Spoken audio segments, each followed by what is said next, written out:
Good afternoon, people of Waganda. LocsNLoad Firearm reviews here today, y'all.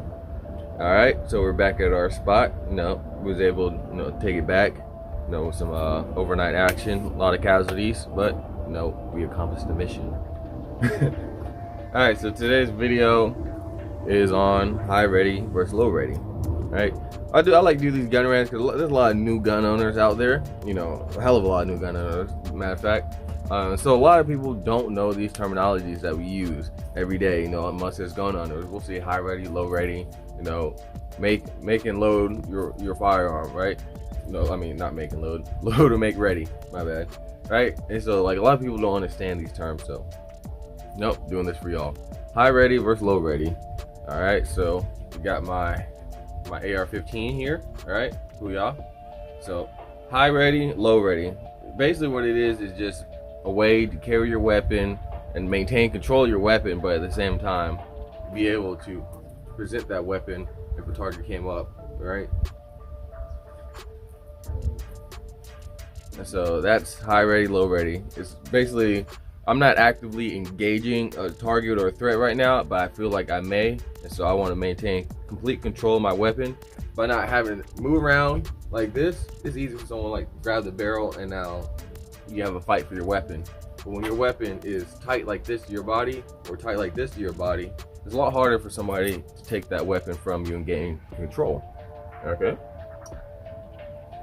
And two, let's say you do come around that corner, see your target, it's quick to get up on target, put the weapon in your shoulder, especially low ready, because the stock is basically in your shoulder right already. So it's like this in your shoulder and you're just bringing the weapon up. All right. And high ready, it's like this. The weapon barrel is pointed up in the air and all you're doing is like a spear. It's coming out, right? If I had a spear like this, and I was just gonna stab somebody straight forward. The same thing with your high ready presentation. You just point out, and come back in. Point out, and come back in. So, why they do those? Low ready was used for years. I remember when I was doing security training. They taught us low ready. That's just a way to do things. That it was safe. Right? Because the gun goes off, it goes off in the ground. At the time. And so, from what I can basically told, a lot of the Army guys and other people, they did low ready because the instructors would be up in the catwalks up top.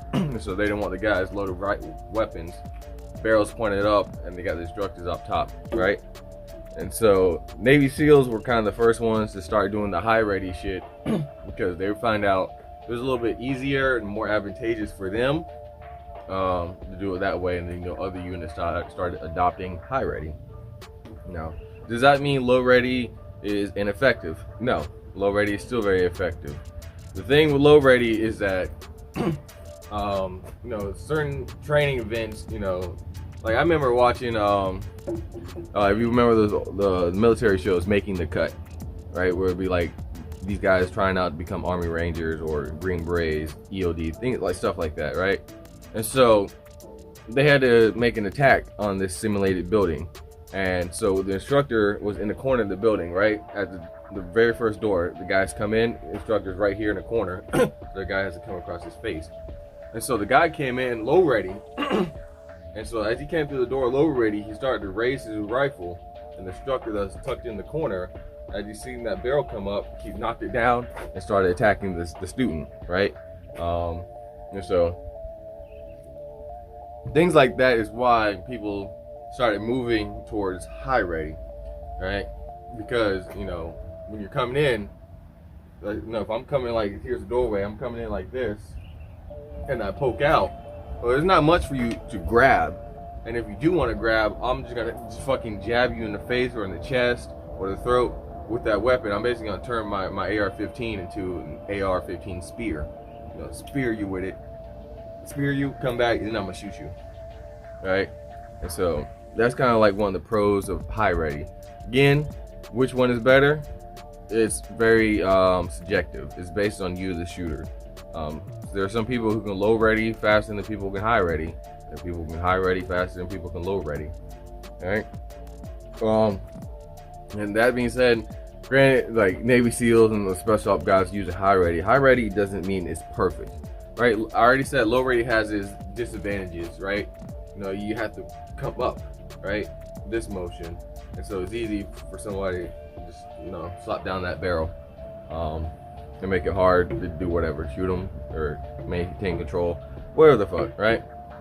But the thing with high ready is that you have to make sure your barrel is actually high and ready, right? Because, you know, you're doing CQB for hours. I'll see it on training videos. People start to get lazy, right? So here it is, high ready, like you should. Like after hours, it becomes more of like this, right? This is their high ready. Now, as you can see, it's still kind of straight. So if there's somebody, let's say I'm 5'9", so there's somebody who's like 6'2", 6'3", 6'4" in front of me, I'm flagging them in the back or the back of their head, right? And so that's where people make mistakes with high ready, is that they kind of get lazy and let that barrel start to droop down and it becomes more of like an angle ready. Like I'm basically pointing my gun at you, but it's got this slight, it's a slight raise to it, or it's like, now it's high ready. You know, present it, high ready. Present it, high ready. But that's mistakes I see a lot of people do with high ready. So, you know, make sure you practice both. In the country of Uganda, we practice both, because again, with tactics, it's very situationally dependent. I don't know if that's the word, situationally, but it is now, right? Situationally dependent.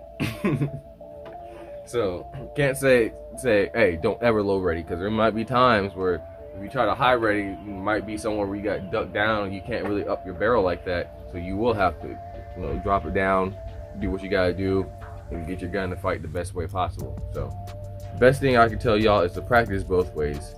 High ready, low ready. All right. So that is today's lesson. Hopefully you guys learned something. There'll be no homework today. But there will be a test soon, so make sure you study. When? You'll never know. That's the whole thing. You'll never know when the test is. That's why you must always study. So when the test is dropped on you, you walk in and I say test, or life says test, because, you know, you got the ATM at night and somebody walks up on your car and life says, pop quiz, are you ready? Now, it's up to you to answer that question. But thank you for watching the video. Like, comment, subscribe as always. Stay dangerous. LocsNLoad out.